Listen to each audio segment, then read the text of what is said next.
Well, howdy there, Internet people. It's Bo again. So tonight we're going to talk about drones, the drone program, and what we can predict is going to happen in the future with the drone program because of recent events. The first thing we need to get out is that the drone is technology. It's not inherently good or evil. It is what it is. A drone can bring you your medicine from Amazon, or it can send a warhead through your bedroom window while you're asleep. It's technology. Depends on how it's used. Even in a wartime setting, there are differences in how it can be used. So how is it being used today? The U.S. cast the drone program as surgical strikes, targeting command and control. It's synonymous with a sniper's bullet. Okay. Taking out opposition command and control, that's a good idea. It is. The problem is it's not a sniper's bullet. Snipers operate under the cliche motto of one shot, one kill. That is not how a drone works. We don't have a solid study of the entire drone program because of the secrecy involved. The best we have comes from the drone papers, which were obtained by The Intercept. In that, they had one solid data set, and it came from Operation Haymaker in Afghanistan at the end of 2012, beginning of 2013. What they found out was about 90% of those people killed in drone strikes were not the target. Does that mean that 90% were innocents? No. It just means they weren't the target.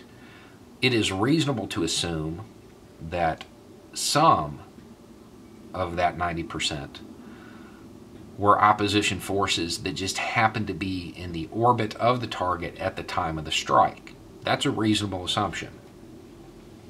However, we also know that the drone program has hit wedding processions.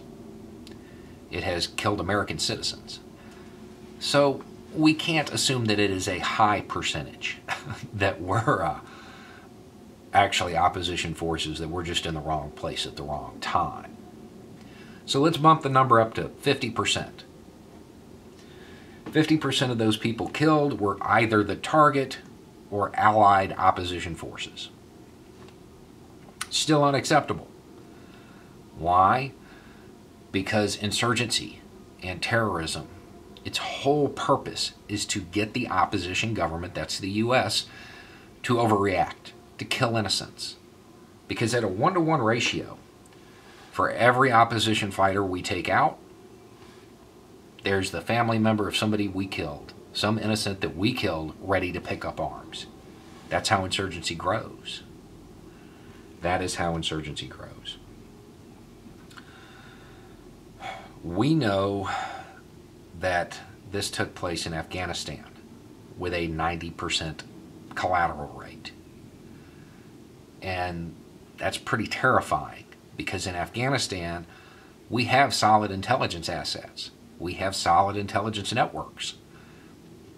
The accuracy of the drone program in Afghanistan should be higher than it is in Somalia, Yemen, Pakistan, all of these places where we don't have these kind of assets. It is very reasonable to believe that the collateral rates in these countries and everywhere else the drone program is active is even higher, if you can imagine higher than 90%. In Pakistan, we know that parents have taken their kids out of school out of fear of drone strikes. Now I know right now Americans are like, we would never hit a school. You can believe that if you want to, but even if you do believe it, it doesn't matter. Terrorism is just a PR campaign with violence.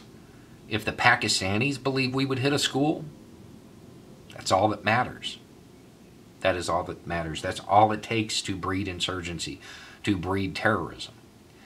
It's a hot topic in the U.S. today. Think about all of the things that have been proposed to stop school shooters. Now imagine if it was a foreign power. What would the proposals be then? That's the reality of the drone program as it stands. It's secret, it's ineffective, and it's breeding insurgency. That's the reality. How should it be used? The same way all of our other aircraft are being used. If you wouldn't commit a manned aircraft to the mission, with the exception of surveillance missions, you probably shouldn't commit a drone.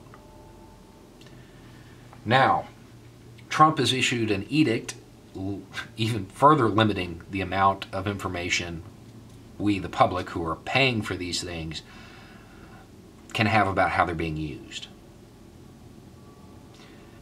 We can only assume from that the drone program is going to be ramped up.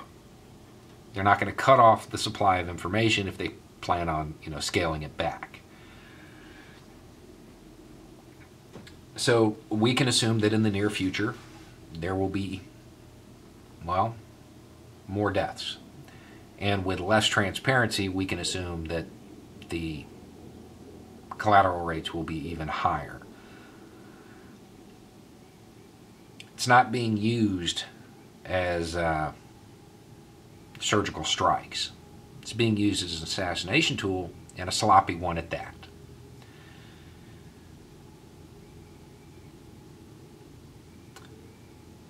These people, they don't hate us for our freedom. They don't want to kill us because of baseball games and hot dogs. They want to kill us because we've made them fear the sky. Anyway, it's just a thought. Y'all have a good night.